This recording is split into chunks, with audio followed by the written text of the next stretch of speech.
CIS Valley, votre partenaire informatique spécialiste du cloud, vous présente le Club Éco d'Objectif Aquitaine.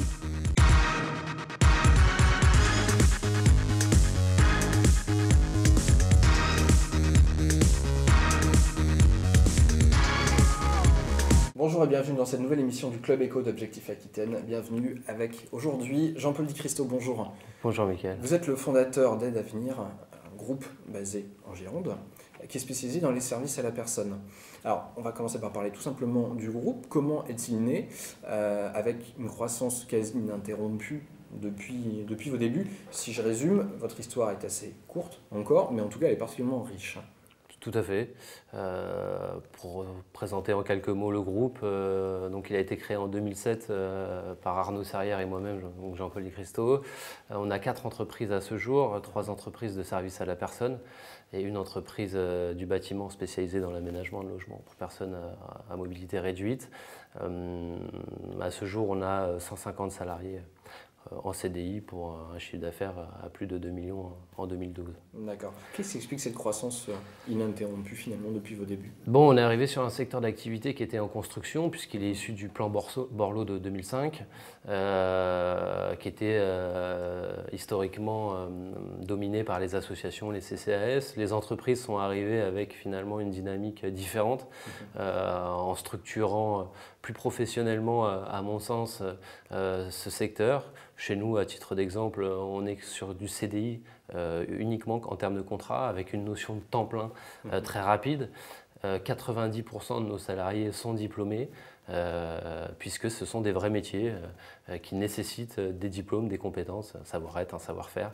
Et c'est vrai que lors de l'étude de marché, on avait tout de suite identifié que ce qui ferait la réussite de ce type d'entreprise, c'est vraiment la stabilisation des équipes. D'accord. Alors vous avez 3 agences, 3 Oui. entreprises. Est-ce qu'il y a des projets d'ouverture à court terme, dans les prochains mois? Alors disons qu'à ce jour, on fonctionne plutôt sur des coups de cœur, comme a été l'ouverture de la dernière agence qui a eu lieu en décembre 2012 à Saint-Aubin-de-Médoc, où c'est une mairie, donc cette mairie qui nous a contactés en nous demandant si ça nous intéressait de créer une entreprise chez eux. Donc à ce moment-là, on les a reçus, on a travaillé le projet et on a ouvert effectivement l'entreprise qui comporte à ce jour 23 salariés en CDI. Donc c'est vrai que pour les prochaines ouvertures, s'il y a un besoin sur un secteur défini, surtout en milieu rural ou semi-rural, qui est un peu notre marque de fabrique, entre guillemets, on peut étudier ce type de projet. Il y en a un effectivement en ce moment qui est à l'étude sur un territoire sud-girondin. D'accord. Il y a un gros travail partenarial qui est engagé avec les collectivités locales notamment, je crois. Disons qu'ils ont un rôle de facilitateur qui peuvent jouer et qui peuvent nous simplifier la vie et nous faire gagner entre 1 et 2 ans sur notre développement. Ce qui est le cas sur Saint-Aubin, encore une fois, puisque on est sur les chiffres du prévisionnel de 2 ans à l'heure d'aujourd'hui. Donc effectivement, à partir du moment où on n'a pas de frein et plutôt où donc on nous facilite l'intégration et la création, c'est vrai qu'on a la capacité de créer de l'emploi et de répondre à une problématique sociétale sur un territoire aussi, puisqu'on rend des services à la population au quotidien. D'accord. Alors on a parlé d'ouverture potentielle. Est-ce que, cela dit, vous avez d'autres projets, je crois notamment que vous aviez dans les cartons, un projet de centre de formation, c'est ça? Alors disons qu'effectivement, à l'heure d'aujourd'hui, on travaille sur ce projet-là en partenariat avec un centre de formation existant, puisqu'on a envie d'associer nos compétences Aide Avenir avec celles d'un centre de formation. C'est un projet qui est en cours, on est sur l'étude de faisabilité, pour tout vous dire. Donc je ne peux pas plus m'avancer à ce jour, mais c'est vrai que c'est quelque chose qui nous tient à cœur aussi, puisque la formation est essentielle dans ce type d'activité. Vous le disiez tout à l'heure, il s'agit de vrais métiers, avec des vraies compétences, des vrais diplômes. Voilà, tout à fait. Et puis, il faut suivre aussi les besoins de la population, donc qui évolue sans cesse en termes de dépendance. Donc, il faut caler les formations avec les besoins des particuliers. Donc, d'où la nécessité et notre réflexion sur un centre de formation à l'heure actuelle. D'accord. On a l'impression que le secteur des services à la personne se cherche toujours un peu. Est-ce que c'est votre sentiment aussi? Oui, très clairement oui. C'est lié à plusieurs paramètres. Disons qu'on est issu du plan Borloo de 2005, comme je vous le disais tout à l'heure, et malheureusement, les gouvernements successifs ont raboté un petit peu tout ce qui faisait la force de ce secteur d'activité. Il ne faut pas oublier que notre principal concurrent est le travail dissimulé, qui représente à peu près 80% de notre activité. Donc, quand j'ai dit ça, j'ai quasiment tout dit. Donc, effectivement, quand on nous augmente la TVA, comme ça a été le cas, quand on supprime des exonérations de charges sociales, et on baisse le montant, les plafonds des crédits d'impôt, tout ça, c'est pas des mesures qui vont dans votre sens. Des mesures qui vont dans notre sens et qui nous aident à nous développer. Donc c'est vrai que notre secteur d'activité se cherche à se structurer, cherche surtout sa stabilité pour pouvoir se développer sereinement, ce qui est notre but à ce jour. D'accord.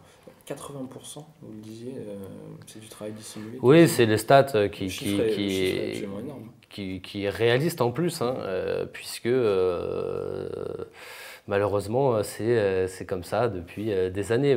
Et finalement, depuis 2005, on a eu un renversement de situation, mais qui est complètement atone depuis 2011, où depuis les dernières mesures fiscales qui ont été mises en place, on voit une baisse réelle du nombre d'heures déclarées et une baisse aussi du nombre de salariés employés dans ce secteur d'activité, qui était le secteur où on employait le plus depuis 2006.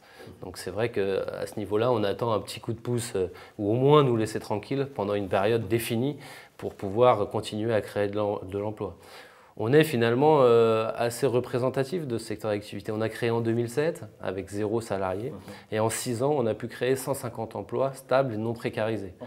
En CDI. Donc c'est vrai que notre seule finalement volonté ou demande, c'est un petit peu de nous laisser un cadre fiscal stable. Voilà. D'accord. Alors, il y a quelques semaines de ça, vous étiez nominé dans la catégorie Social Business pour le prix national du jeune entrepreneur organisé par la Tribune, qui est donc notre partenaire.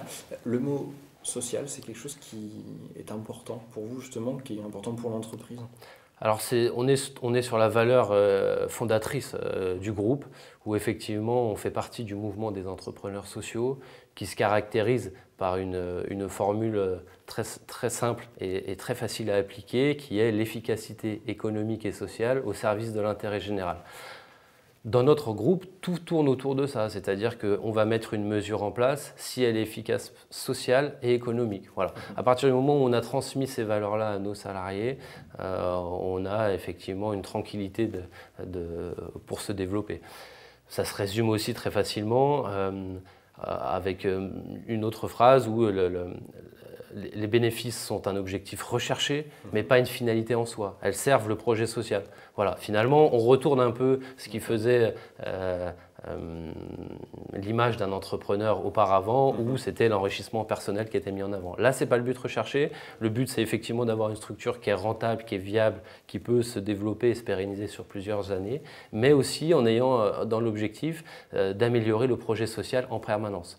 Ça a été le cas avant l'été dans notre groupe, où on a pu, à la demande des délégués du personnel, acheter une maison de vacances à Biscarrosse, en bord de plage, qui bénéficie à tous les salariés du groupe à moindre coût. Voilà. Ce type de choses, on a pu le mettre en place au bout de 6 ans. Bien sûr, on n'aurait pas pu le mettre en place au début. Mais ce type d'entreprise sociale, effectivement, se développe de plus en plus à notre époque et dans la région Aquitaine aussi.